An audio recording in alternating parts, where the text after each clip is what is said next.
Fox News. Breaking news. Anthony Fauci has a date now. July 29th, 10 a.m. Senate Committee on Homeland Security and Governmental Affairs. And Rand Paul's not dragging him in for some sleepy Beltway chat. Paul says Anthony Fauci shaped the COVID narrative, hid the truth from Congress, and now his subpoena demands the documents, the emails, and the answers. Better yet, Paul says he has emails where Fauci told Francis Collins and others to read something and then destroy it. Destroy it. That's the detail that blows this wide open. Not a misunderstanding, not a memory lapse, a paper trail burial order. And now investigators just found Fauci's COVID phones and devices. Well, that's when the panic starts. See, the fight matters because COVID was not just a bad season in Washington. Anthony Fauci and the Biden machine helped turn one man's narrative into a national cage. Small businesses got crushed. Kids lost years. Families got locked apart from dying relatives. Screenings got delayed. Churches got shuttered. Millions of Americans got smeared for saying the virus came from the Wuhan lab like I did, while Fauci's allies and media and bureaucracy canonized him as some untouchable saint in a white coat. Well, now the bill comes due.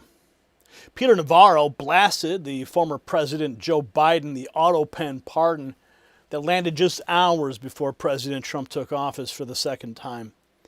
Rand Paul says that pardon was unprecedented, sweeping, and stinks to high heaven. He plans to question Fauci directly about whether he coordinated with Biden's staff on the terms.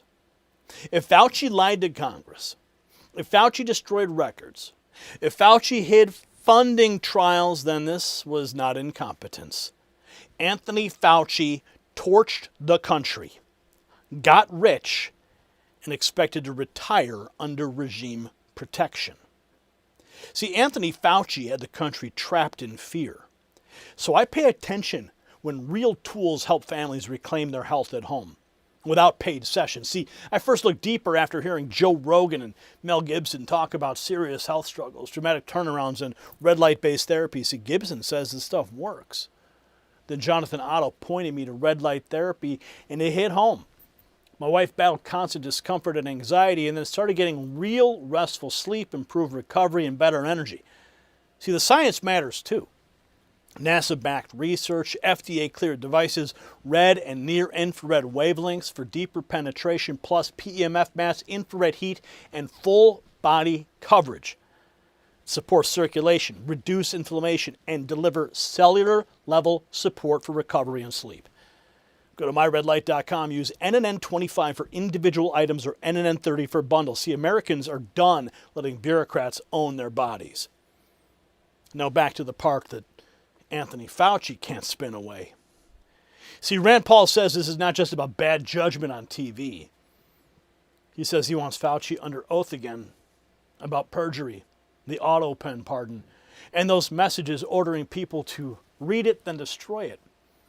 And just when Fauci thought the clock would save him, Kash Patel dropping the kind of update that changes everything. The FBI now found Fauci's COVID phones and devices.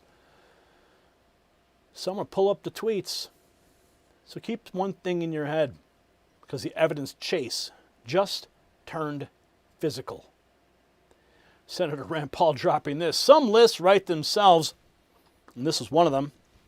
The to-do list: subpoena Anthony Fauci.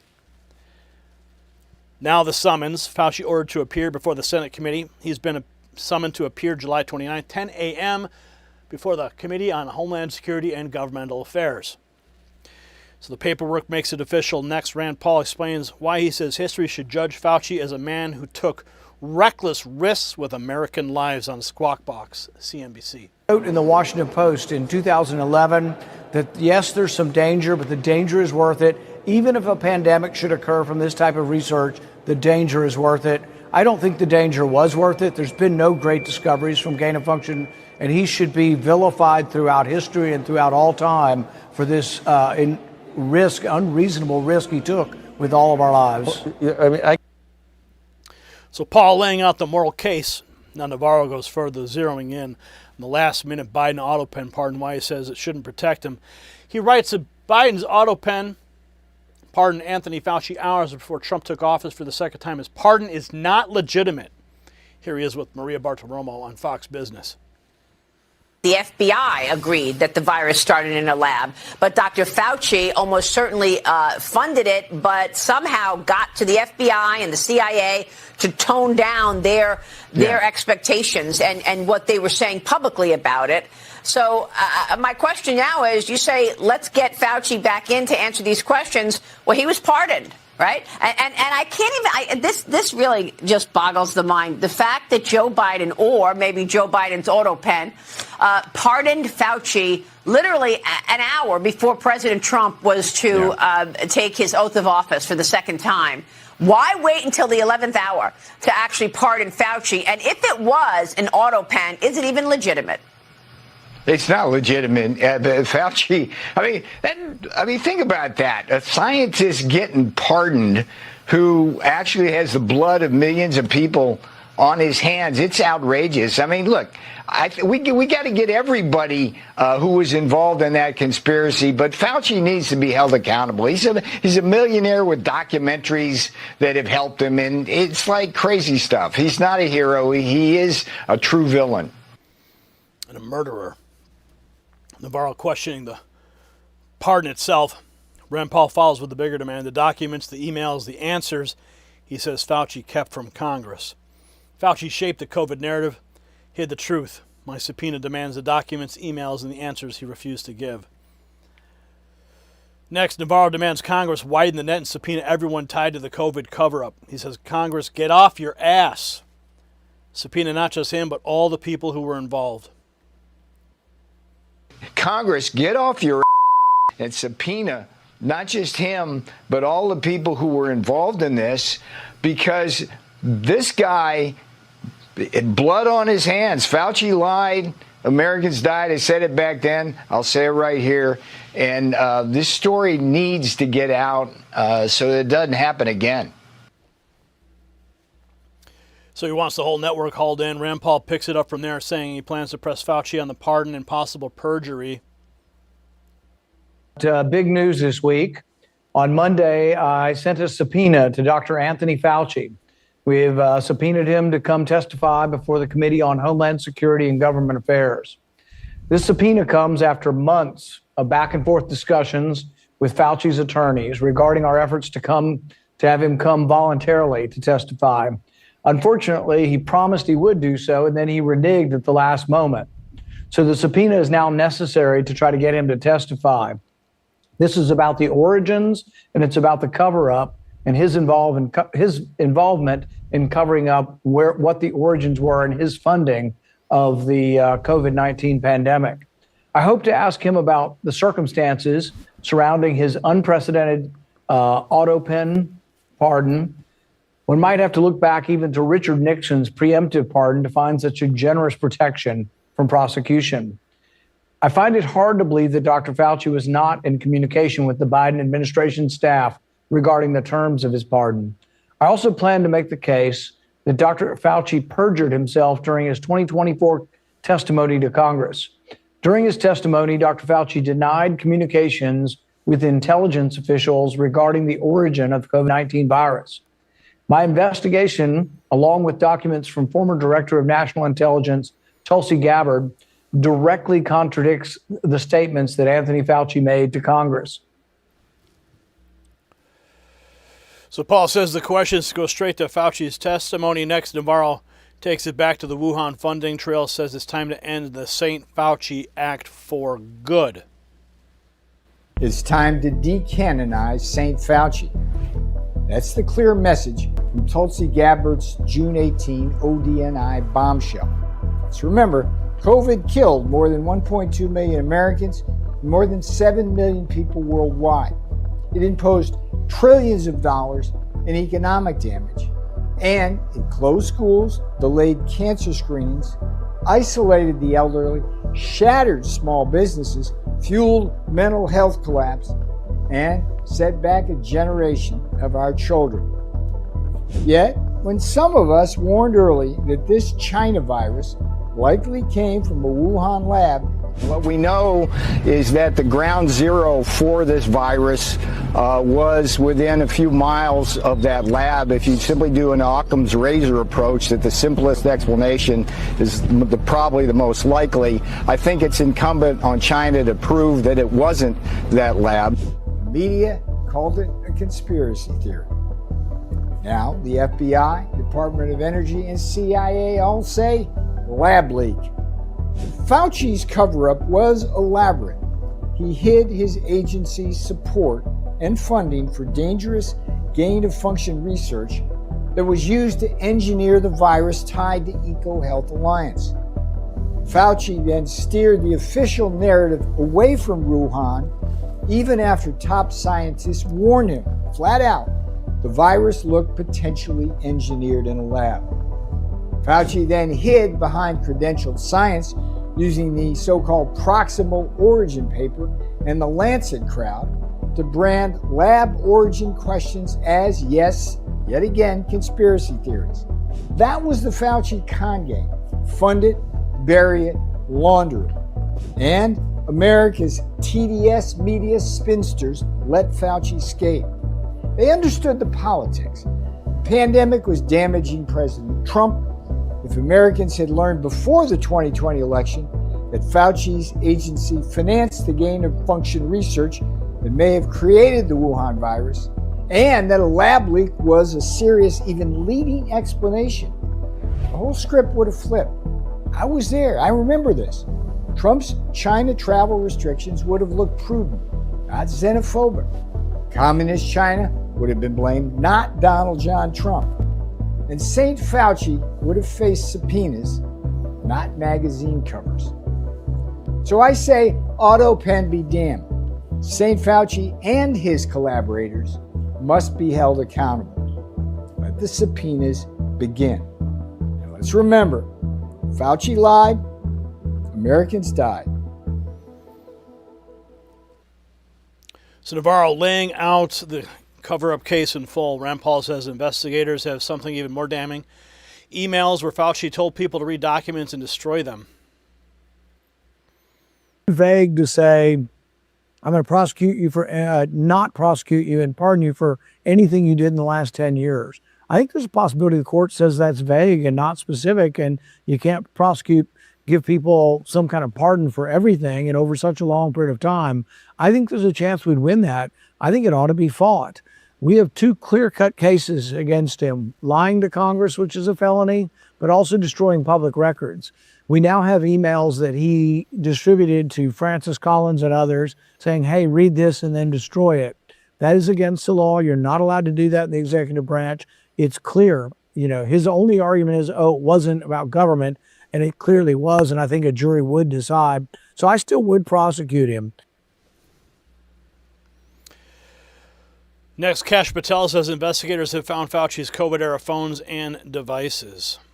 I mean, we just had a great breakthrough this week on Fauci. So Senator Rand Paul, Senator Kennedy, and I hate naming names because I always forget people, are doing a great job with us on COVID origins. And we've got multiple investigations open on that. But they had always been looking for Fauci's original phone, or not original, but phones and devices he used while he was Fauci back in Trump one during COVID. And nobody had found it till 2 days ago. Really? Yeah. Now, look, your audience and everybody listening to it shouldn't jump to the conclusion everything's in there. We'll look at it. We'll pull it. We'll rip it, as we say. And maybe it's deleted. Maybe it's not. But at least we found it. And at least now we can tell the American people we've been looking, because it is of public importance to figure out, did that guy lie? Did he intentionally mislead the world and cause countless deaths? We owe those answers to the American people. And the best evidence ever is always the people's evidence who created it.